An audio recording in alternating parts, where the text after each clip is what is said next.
Hey, welcome back, guys. Power Book 2, Episode 3, titled Play the Game, was another foundational piece in this thrilling new sequel. The episode's theme centered on survival, academically, politically, and otherwise. Each character was forced to play the game or compromise and sacrifice their wants now for something greater later.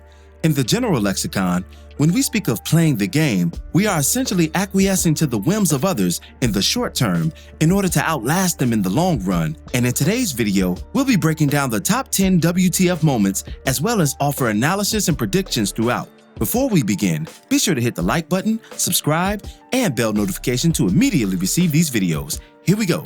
WTF moment number 10, Observe and Report. In the episode opener, we see Kane and Drew making their rounds for the family business. Each stop they make results in a bigger bag, an allusion to their family's organized criminal endeavors. On their final pickup, the convenience store owner claims brokenness and gets a broken nose in the process, courtesy of Kane. The store owner might have been eliminated too had it not been for Drew, who played the good cop to his brother's bad. This scene was important because it presented in greater detail how the Tejadas operate collectively and how they're different individually, a theme that's revisited as the episode continues. WTF moment number 9. Remember Socrates, Reek?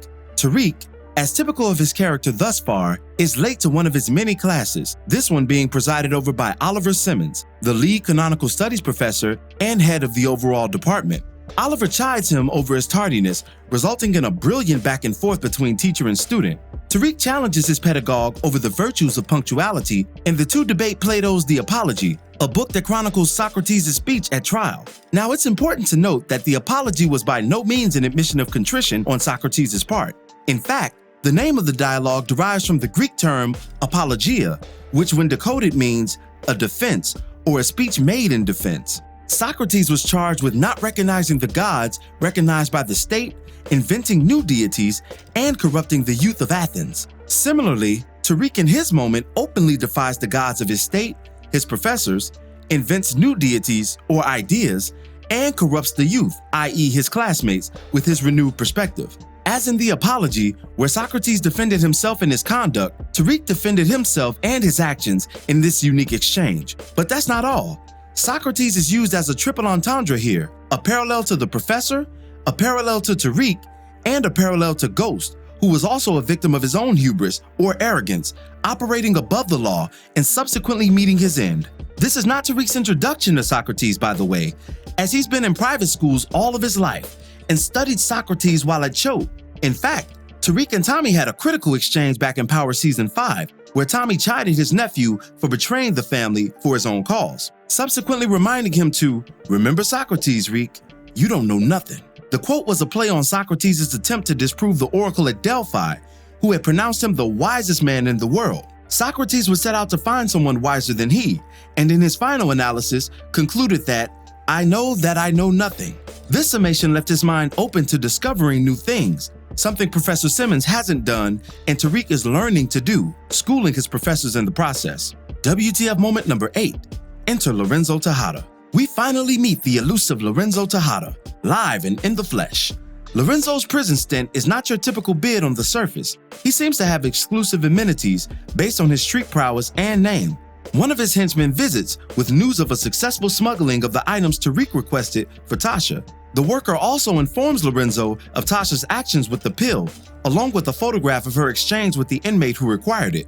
Then, Lorenzo receives a call from Monet. She informs her incarcerated husband of Lil Guap's attention-seeking actions, fearing potential prosecution if it doesn't cease. Lorenzo directs her to send Drew with the news, something Monet is apprehensive of due to her mild-mannered son's nature. However, Lorenzo assures her that he wasn't asking, and she hesitantly abides. WTF moment number 7, the mock trial.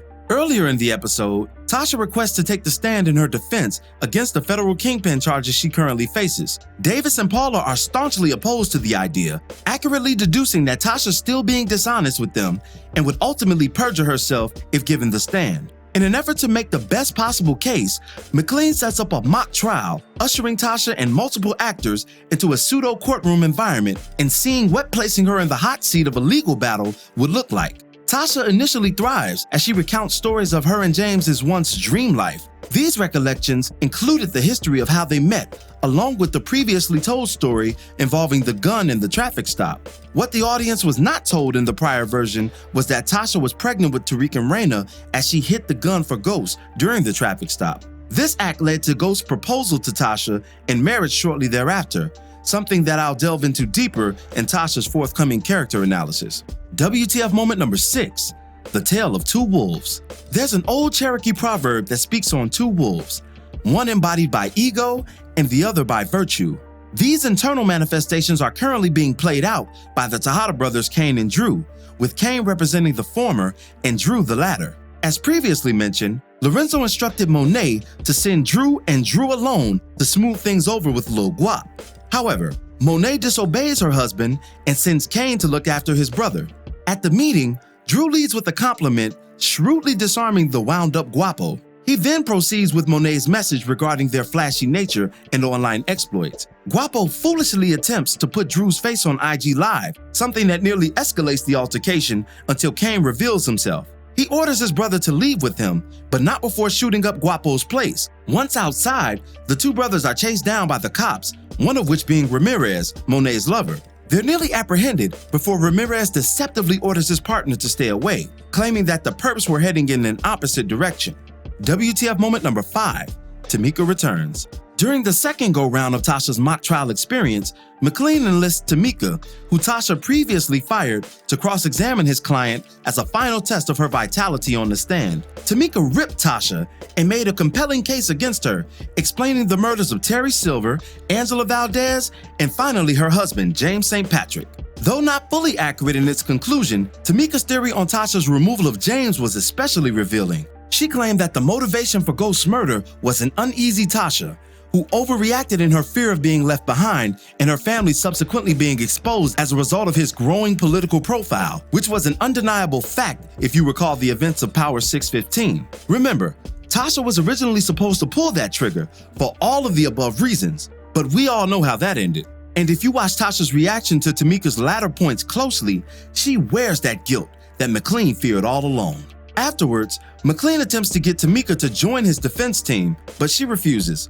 This idea wouldn't have been introduced if she wasn't going to ultimately capitulate from where this commentator is sitting, however. So I definitely think we'll be seeing that all-black dream team that Davis alluded to in his request for Tamika's help. WTF moment number 4, a lover's dispute. Lorenzo requests Monet's presence for a seemingly routine conjugal visit. While sharing her company, Lorenzo expresses disappointment in how Monet's been running things in his absence, specifically the recent Cain and Drew debacle. He stresses for Monet to stop babying their kids and to focus on Drew as his chosen successor to their criminal empire. He also adds that Diana should be in school, something that she secretly asked her father to do after Monet's previous rebuttals. WTF moment number 3, more games, no credit. Tariq gets his paper back on the aforementioned apology book assignment. Much to his dismay, he receives a grade of NC for his work. After confronting Professor Simmons about the confusion, he discovers that it's Professor Reynolds who actually grades their canonical studies coursework. Professor Reynolds holds his position on the grade when confronted by Tariq, stating that his attempt at gaming the system wasn't beneficial to the Black plight in university spaces. Because of this, the grade would stand. Such an action could prove detrimental to Tariq's GPA and overall academic standing, something we know he cannot afford given his circumstances. But sometimes, when you're trying to play the game, you end up playing yourself. WTF moment number 2, Jabari Kelly. Speaking of playing yourself, Jabari conducts a late-night meeting with one of his graduate students. In the session, she professes her love for his book, the same book he wrote inspired by his distant lover, Carrie Milgram. The student makes several advances towards him, but he refuses. However, in a moment of weakness, coupled with Carrie's avoidance of her former lover's calls, he proceeds to rearrange some furniture, if you know what I mean. Unbeknownst to him, though, Carrie is in the office and overheard the entire ordeal. For her sake, she's forced to leave given her struggles with sexual opulence. In WTF moment number 1, a deal with the devil. Tariq blackmails Zeke into setting up his long-sought-after meeting with Monet. Once the two finally converse, he conveys his potential value and earning power to her. Sensing her apprehension, he stresses that in order to keep Zeke on the court and in good academic standing, he must meet the financial obligations to his family, something that would be easy to do given his new environment and her supply network. Monet agrees, but only under the condition that Tariq not stay with Zeke, as the drug game is something she wants him nowhere around. Tariq obliges Monet's request and moves in with his partner in crime, Braden.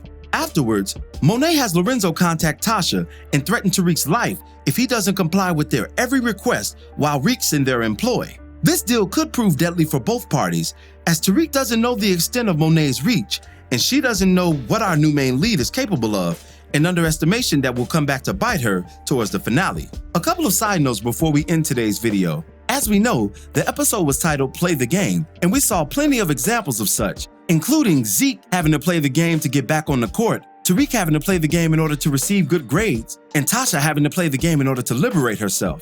Also, did you guys notice the dichotomy between Kane and Drew? It was something that the writers hinted at throughout the episode. From what I gathered, Kane is more like Monet, and Drew is closer to Lorenzo from a temperament perspective. We'll see how these two develop as the season progresses. Lastly, Tariq and Braden have a cool moment that's a direct callback to Ghost and Tommy's camaraderie. They certainly have made a great team thus far, and the writers are anything but subtle with the parallels between the two pairs, especially in regards to that handshake at the end of the scene. But with that being said, thank you for watching today's video. Be sure to follow me on Twitter and Instagram at airtight_magic. And as always, if you liked today's video, go ahead and hit the like button for us, share it with your friends who are Power fans, and subscribe for more content such as this. This is Rudy P. Magic of Rudy P. Magic Beats, and have a blessed one until the next one. Peace, y'all.